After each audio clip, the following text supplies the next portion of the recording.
Bienvenue à tous, c'est Vincent et aujourd'hui je vais vous parler du plus gros projet de l'histoire, le Starship.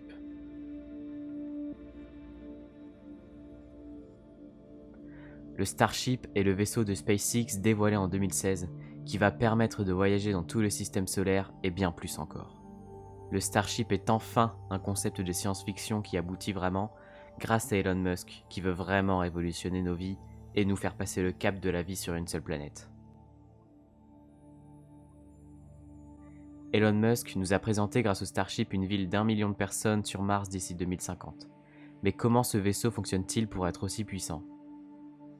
Pour commencer, le Starship est entièrement réutilisable avec son booster Super Heavy, ce qui lui permet d'être très peu cher, et elle est là la principale source de la puissance de cet engin.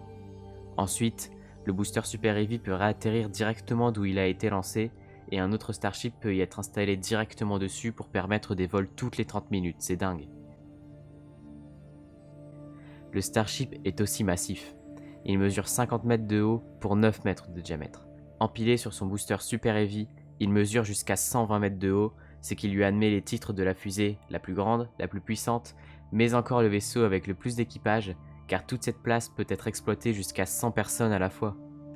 Pour info, le vaisseau capable d'envoyer jusqu'à présent le plus de personnes a été la navette spatiale, avec seulement 7 personnes, ridicule pour le Starship. Quand on additionne tout ça, on peut aller sur Mars rapidement, mais pas que. Le Starship est polyvalent. Il a un design qui fonctionne avec tout. Il peut faire des vols touristiques très peu chers et donc rendre ses vols accessibles.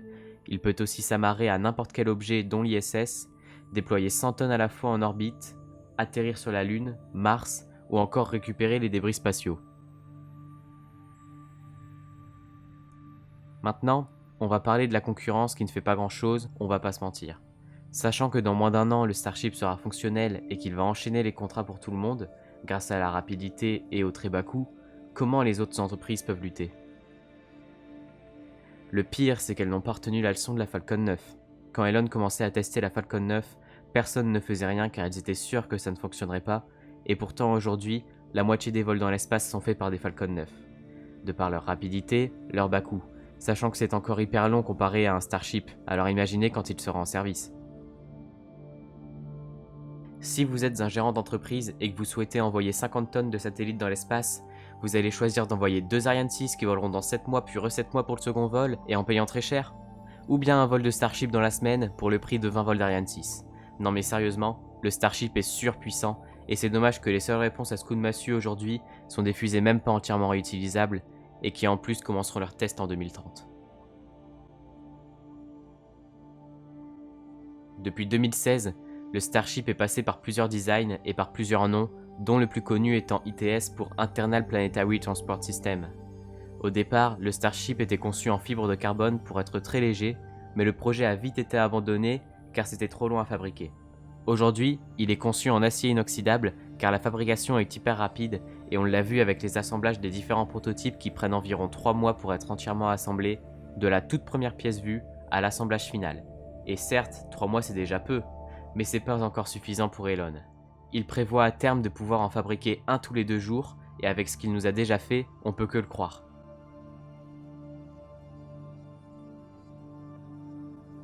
Les moteurs utilisés sur le Starship, vous vous en doutez maintenant, sont les moteurs les plus puissants jamais conçus. Il s'agit des moteurs Raptor. Starship en compte 3, et 3 optimisés pour le vide, sachant que Super Heavy en compte 33. Oui. SpaceX bat encore les records avec le booster qui compte le plus de moteurs jamais conçus. Mais un moteur c'est long à assembler. C'est pourquoi Elon ouvre des usines supplémentaires pour permettre la fabrication de 2 moteurs par jour, sachant qu'aujourd'hui on est à 1 tous les 2 jours environ.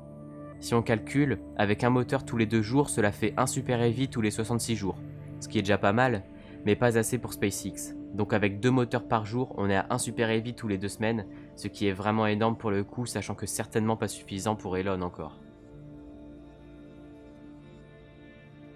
On parle beaucoup du Starship, mais où en sont les tests?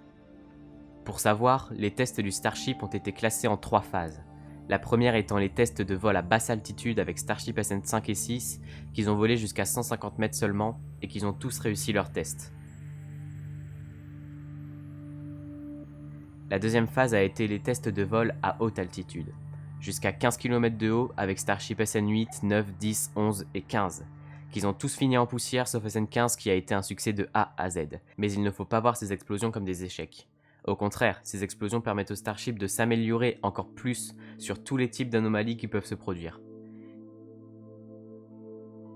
Aujourd'hui, nous ne saurons pas que les réservoirs d'atterrissage n'ont pas assez de pression, ni même que les pieds ne sont pas assez résistants, ni même que la jupe est trop proche du sol et qu'elle provoque des incendies.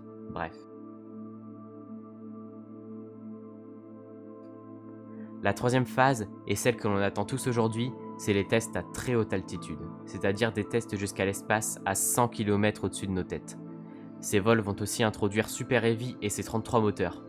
On a tous hâte de ce lancement normalement prévu en juillet, mais qui va sans doute être retardé en août à cause du retard pris sur la ferme d'Ergol, les GSE.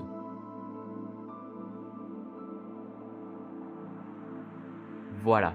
Pour conclure, le Starship est le vaisseau par excellence que l'on connaît dans tous les films de science-fiction, et grâce à son programme chargé, on va pouvoir vous et moi voyager dans l'espace et sur d'autres planètes, mais...